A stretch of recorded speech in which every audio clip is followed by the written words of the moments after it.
Katika dunia ya leo ambayo imejaa mabadiliko makubwa ya kijamii na kiteknolojia, vijana wengi hukutana na mazingira yanayoweza kuwafanya kupoteza dira ya maisha.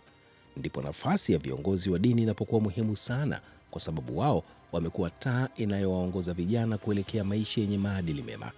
Kupitia mafundisho yanayotolewa katika makanisa, misikiti na sehemu zingine za ibada, vijana hufundishwa umuhimu wa uaminifu, heshima, upendo na uwajibikaji. Mara nyingi viongozi wa dini huwasaidia vijana kutofautisha mema na mabaya katika maamuzi yao ya kila siku. Huwajenga kiroho, lakini pia huwasaidia kuwa watu wenye mchango mzuri katika jamii. Bila uwepo wao, vijana wengi wangekosa msingi imara wa maadili. Jamii yenye vijana wenye maadili hujenga taifa lenye amani na maendeleo. Hivyo, mchango wa viongozi wa dini hauishii kwenye mafundisho ya kiroho pekee, bali una athari kubwa katika maisha ya kijamii. Wao ni walinzi wa tunu za jamii, husaidia kutengeneza kizazi bora kwa taifa la kesho. Na hii ndio sababu mchango wao ni muhimu sana katika dunia ya sasa. Ni mhimidi Mungu aliyetuumba na aliyeumba hii dunia. Halafu Mungu baada ya kuiumba dunia akaamua atume mitume. Na ukiangalia wale mitume hawakutumwa kwa ajili ya kutengeneza meli wala magari, walitumwa kwa ajili ya kutengeneza tabia njema na ungwana, kama vile mtume anavyosema, innama bu'ithtu liutammima makarima al-akhlaq, hakika sikutuma ila kuja kukamilisha uzuri wa tabia njema. Kwa hiyo ukizungumzia kuhusu uzuri wa tabia njema na viongozi wa dini, yani niseme mtoto kama mtu utamkabidhi kwa kiongozi wa dini amtengeneze tabia yake, basi mtoto umemrudisha kwa mama yake amnyonyeshe ziwa ambalo maziwa yake lazima yatatoa manufaa makubwa.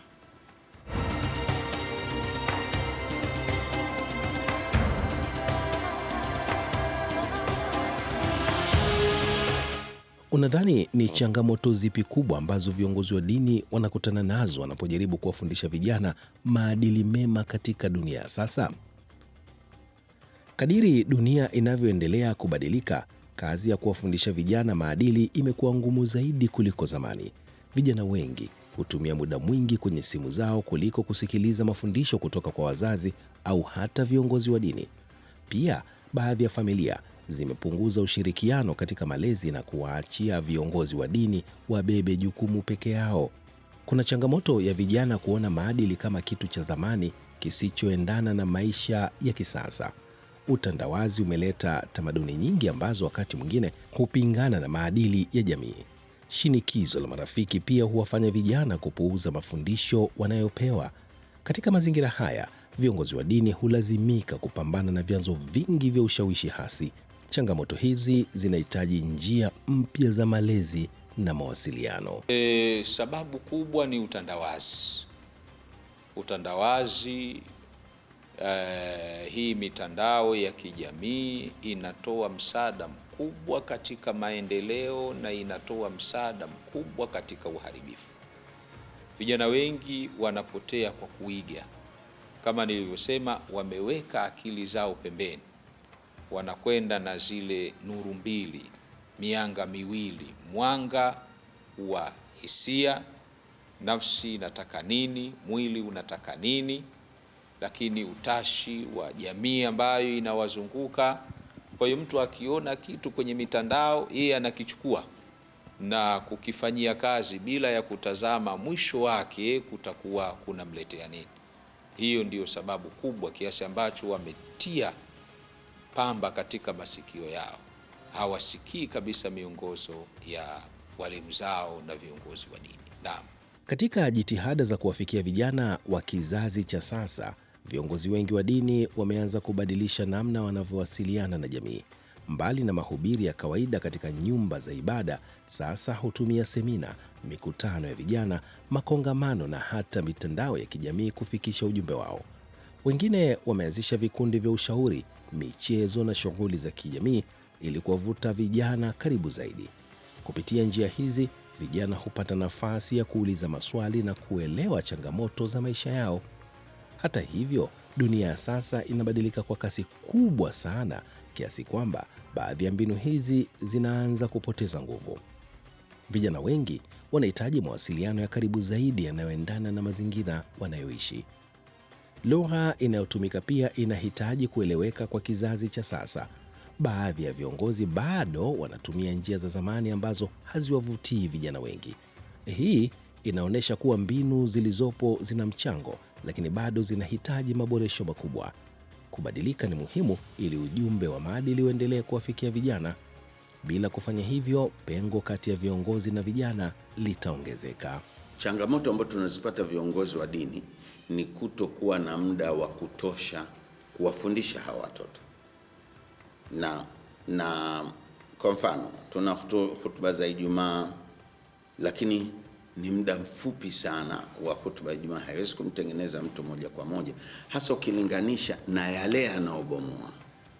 Haya, twende shuleni ambako wanafunzi wako utakuta kwamba wana vipindi viwili kwa wiki, lakini siku zote vipindi viwili ni dakika 45 mara 2, kwa ni kama saa 1.5 tu. Alafu piga hesabu za masaa mengine yote katika wiki yawe yamekaa katika mtindo wa kuvunja, dakika zile haziwezi kutosha kumtengeneza huyo mtu. Lakini nitaje kitu kimoja hapa, ni kama nitakirudia tena baadaye sawa, lakini kwa upande wetu si Waislamu, tulikuwa tunafundisha watoto wetu baada ya wakitoka shule wanakwenda madrasa, ambako ndo wanachukua misingi ya dini yao ambayo ndio itakayojenga maadili yao mema. Lakini hivi sasa sijui kumetokea kitu gani, baada ya vipindi vya shule kuna tuition ambazo zinamfanya mpaka mtoto arudi saa 2 usiku. Akirudi saa 2 usiku utamfundisha nini? Hapa mimi naomba wenye majukumu ya dhamana ambao kama kweli wameona kwamba tabia njema ni muhimu, waliangalie hili na walitafutia ufumbuzi. Kiongozi huyu wa dini atajengaje tabia njema katika muda mfupi kama huo? Lakini hapo ukichukulia kwamba inakuwa kama ule mwimbo uliopigwa marufuku, lakini mambo yake hajapigwa marufuku. Kuna mwimbo hapa nchini ulikuwa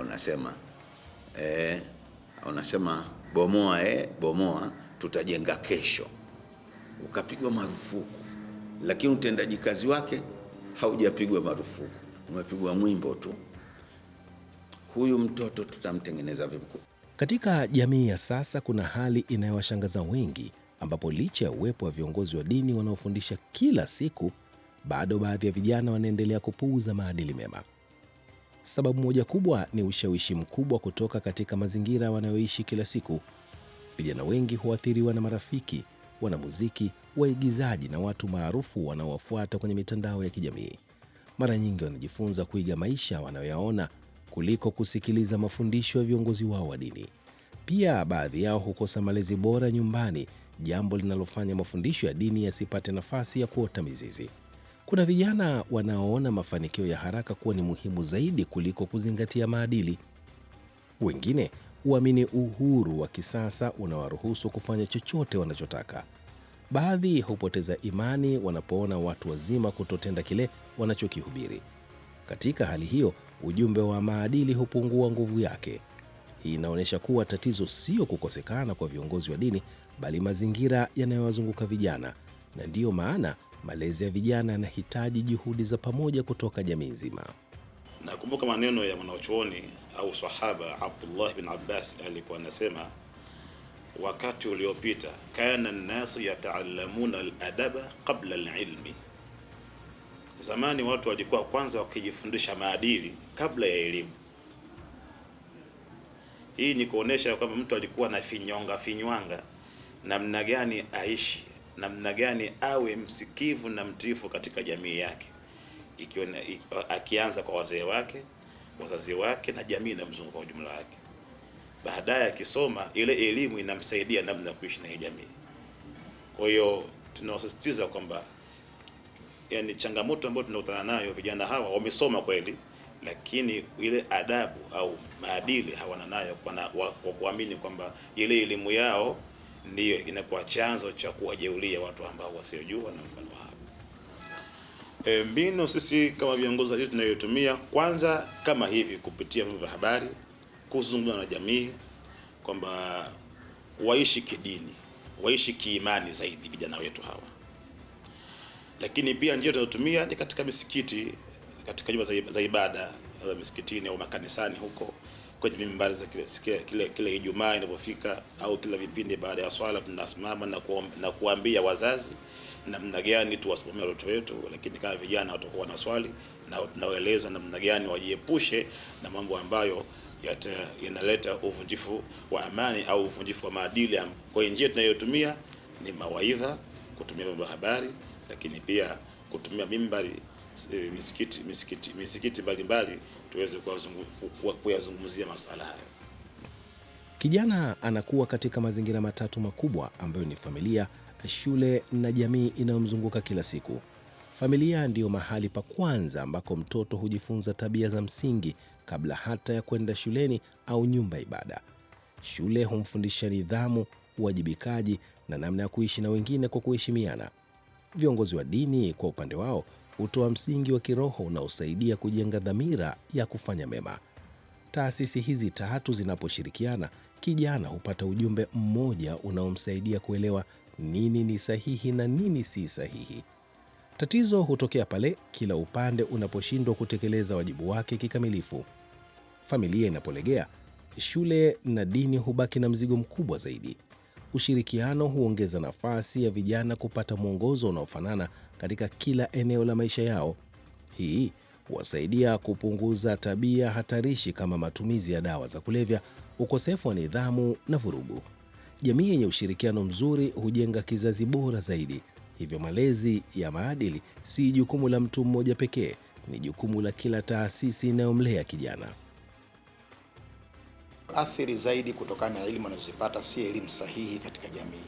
Hivyo basi ni vyema sana jamii, hasa kuanzia mzazi mwenyewe husika, ajitahidi kukaa na vijana wake, kuwaelekeza elimu ya maadili. Zama za nyuma wazazi wetu walikuwa, mzazi hawezi kuondoka bila kwanza mwanae kumuhusia mambo mema. Tulikuja kuyaona sana kwa mitume wetu ambao walotangulia, walikuwa wanaonesha jinsi gani ya kuhusia watoto wao mema. Hivi sasa hivi wazazi wengi wamekosa sana kuwahusia vijana wao wema, na hata malezi yanakuwa magumu kwa sababu wazazi hawakai na vijana wao. Hii ni sosi ambayo inapelekea kwa vijana kuharibika. Ukweli kabisa, ili maadili yarudi sawa sawa, tushirikiane katika mafiga matatu. Nikisema wazazi, familia pamoja na serikali kwa ujumla. Tukirudi katika wazazi, kama nilivyotanguliza mwanzo kwamba wazazi wajitahidi kuwahusia watoto wao. Hata mwanzo kabisa niliwahi kuzungumza kwamba baadhi ya mitume ilikuwa inahusia watoto wao mema, usitembee vibaya, usiwe na kauli hivi, ilikuwa ni katika mahusia. Lakini katika jamii tuhakikishe kwamba jamii, unapomwona mtoto mwenzako ameharibika, basi usifurahie, jitahidi kumrekebisha katika swala hilo. Lakini na swala serikali katika masala ya mashule, tujitahidi kuwathamini kwanza viongozi wetu wa dini, kuwaingiza katika mashuleni kwa ajili ya kutekeleza jamii iliyokuwa iko sawa na kuleta elimu sahihi ambaye Allah Subhanahu wa Ta'ala amewapa viongozi wa dini zote, dini ya Kikristo, dini ya Kiislamu na hata wengine ambao wana dini zao nyingine, lakini katika maadili nao wanafundisha katika masala mazima, kwa sababu tunatambua kwamba elimu tu ndio msingi wa maisha ya mwanadamu na wala si lingine.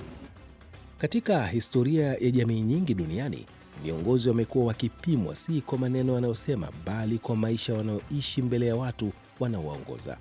Vivyo hivyo viongozi wa dini wanapaswa kuelewa kuwa vijana hujifunza zaidi kwa kuona matendo kuliko kusikiliza mahubiri. Kiongozi anayehubiri juu ya uaminifu anatakiwa kuwa mwaminifu katika maisha yake ya kila siku.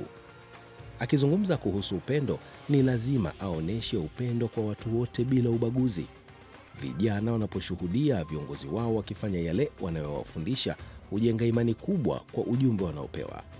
Lakini pale wanapoona tofauti kati ya maneno na matendo, heshima hupungua haraka. Mfano bora hujengwa kwa unyenyekevu, uwajibikaji na maisha ya kweli mbele ya jamii. Ukweli kabisa, hili alishalitangaza Mtume wetu Muhammad sallallahu alaihi wasallam aliposema kwamba innama bu'ithtu mualliman, mimi nimetumwa kuwa mwalimu. Maana mwalimu kazi yake kwanza kuonesha kile alichokisoma kivitendo, lakini kuonesha kile alichokisoma kwa maneno, maana yake atakuwa anafundisha. Kwa hiyo turudi katika jamii ambaye wale viongozi wa dini wao wajitahidi sana kukiri yale ambayo waliyosoma kwa kuonyesha katika matendo kwa jamii. isiwe ile maneno ambayo ya lagha wanasema kwamba fuata maneno yangu usifuate vitendo vyangu. Hii inakuwa sio lugha nzuri kwa mwalimu. Mwalimu ni kiigizo chema na mtu wa kuigwa ni Mtume Muhammad sallallahu alaihi wasallam, na hata mwenyewe alisema warathatul anbiya al-ulama au al-ulama warathatul anbiya, wanachuoni ndio warithi wa mitume. Kwa hiyo hawakurithi chochote zaidi ya kurithi tabia pamoja na elimu. Hivi basi wanahitajika kwamba wale warithi kweli tabia ambazo zitatuletea manufaa katika nchi yetu. Kiongozi anapaswa kuwa tayari kusikiliza vijana na kuelewa changamoto zao. Pia anatakiwa kuwa mtu wa haki katika maamuzi yake. Matendo mema huwa darasa kubwa zaidi kuliko mahubiri marefu. Ndiyo maana viongozi wa dini wanapaswa kuanza kuishi yale wanayofundisha. Hapo ndipo vijana watajifunza kwa kuiga mfano halisi. Masomo ya dini yenyewe si yote yanajenga maadili ya dini, japo ni mafunzo ya dini.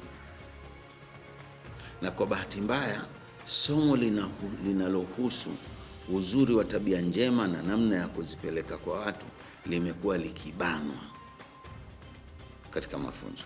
Na mimi naweza kusema kwamba hata mimi nimesoma mpaka nchi za nje, nimekuta hata huko ulikuti somo lile likitiliwa maanani sana. Yaani labda kwa Muislamu ambaye nisikia atasema, Sheikh anasema kwa mfano, nikimfundisha mtu namna ya kuchukua udhu, nitakuwa nimemfundisha dini, lakini nitakuwa sijamfundisha awe mwema. Swala itampeleka kwenye wema, ndiyo, lakini si mafunzo mubashara ya wema, bali somo la tazkia, somo la kutakasha nafsi ndilo ambalo linatakiwa liwe ni somo. Na hakuna hata shule moja ambayo ina somo la kutakasha nafsi. Mpaka hata chuo kikuu ambacho mmekisomea mimi nje, hakuna somo linaitwa somo la kuitakasha nafsi, kupurify nafsi, halipo. Inakuwa kwamba ni vitu ambavyo unafanya kuviokoteza. Kwa hiyo hii inaweza kusababisha wakati mwingine tuwe na viongozi wa dini ambao hawana maadili mema, mpaka wakawa kwamba wanaelekezwa kwa maneno yao, lakini vitendo vyao ukaviona viko tofauti. Lakini Qur'ani imeweka msingi, inasema lima taquluna ma la tafalun, yenyi mlioamini, kwa nini mwasema msiyoyafanya? Kabura maktan inda Allahi an taqulu ma la tafalun, imekuwa jambo kubwa na dhambi kubwa na jambo zito sana kwa nyinyi kusema msiyoyatenda.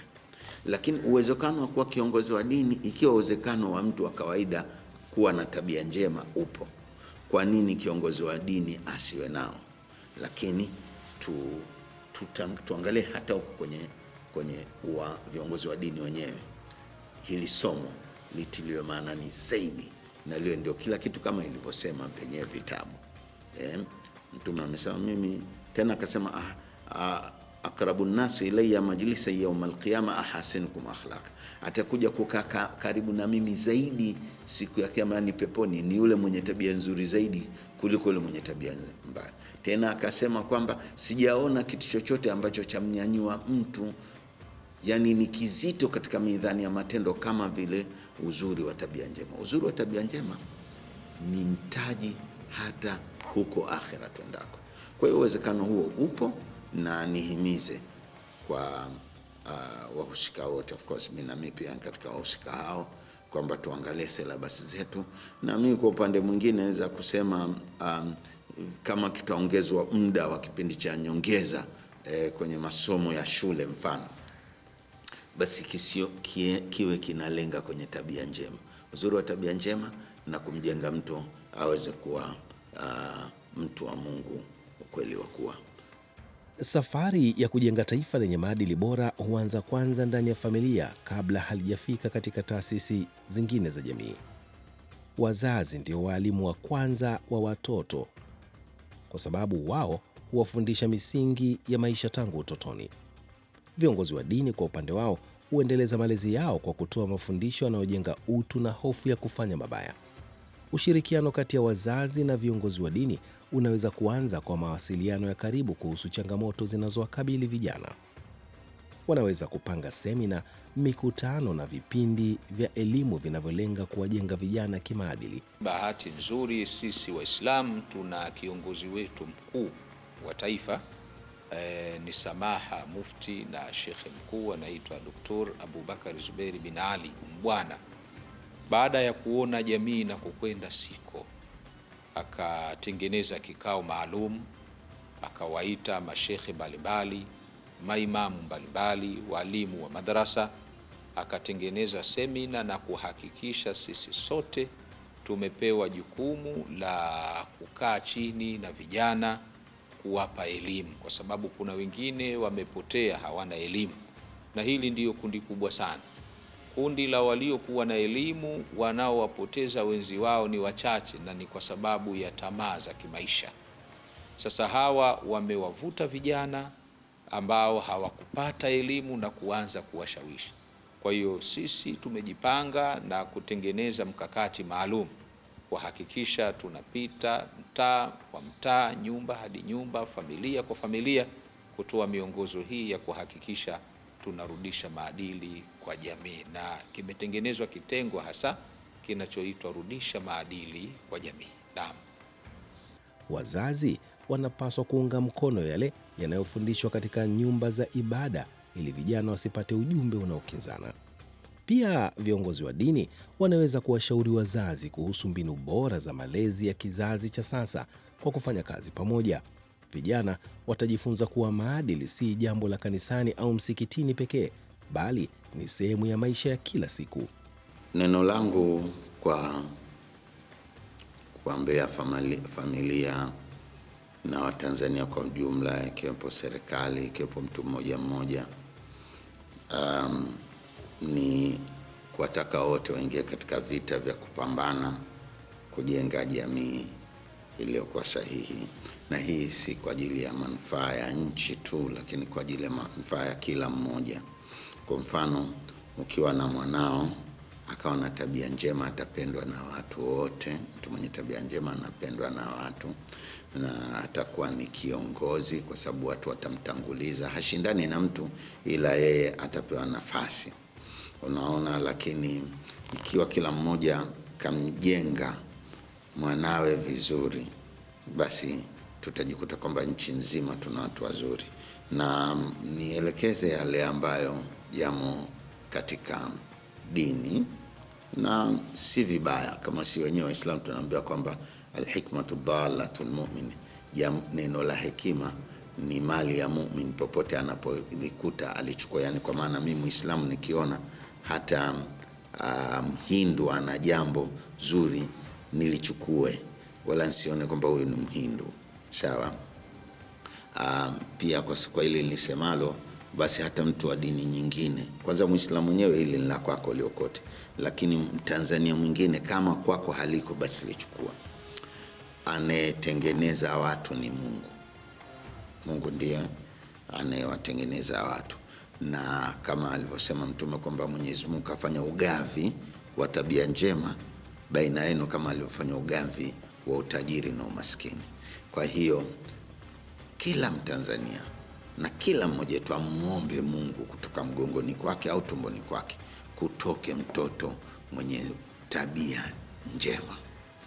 Dua hiyo kama itakubalika kwa kila mtu, basi mambo yatakuwa mazuri. Lakini pamoja na yale ambayo niliyataja mwanzo ya kwamba basi hebu serikali kama vile, hebu tufanye hivi, kama vile tulipokuwa tunapambana na ukimwi, serikali ikaamua kusema kwamba tutengeneze TACAID, Tanzania Commission kwa ajili ya kupambana na AIDS. Ikawa ndani yake kuna viongozi wa dini, ndani yake sijui kuna matajiri, sijui ndani yake kuna taasisi zote za serikali. Hili tuliweke hivi. Mimi katika sehemu moja nimetoa mpaka kasema hata hawa wana sheria wawe na somo la tabia njema, tutakwenda tutafundisha. Unaona bwana, askari asomee uzuri wa tabia njema tengo, na katika kila nyanja kuwe kuna somo la uzuri wa tabia njema ambalo linafanana na kazi yao. Namshangaa sana nesi ambaye anafanya ukatili mgonjwa wake, hali ya kweli ni tiketi yake ya kumpeleka peponi. Nashangaa kusema kweli. Yani amepewa almasi anaitupa chooni. Inashangaza. Kwa hiyo haya ndio machache ambayo naona ni yaseme kuiambia jamii yangu ya Kitanzania na kila nyanja na kila mmoja. Na msemaji mmoja alisema wa kullu fardin min al-afradi wa asafa, na kila mmoja miongoni mwetu, maskini we, lahu daurun, ana jambo alitakiwa alifanye, walakin la yuaddihi, lakini hajalitekeleza. Kwa hiyo kila mmoja atekeleze la kwake ili tuweze kufika mahali pazuri. Wassalamu alaikum warahmatullahi wabarakatuh.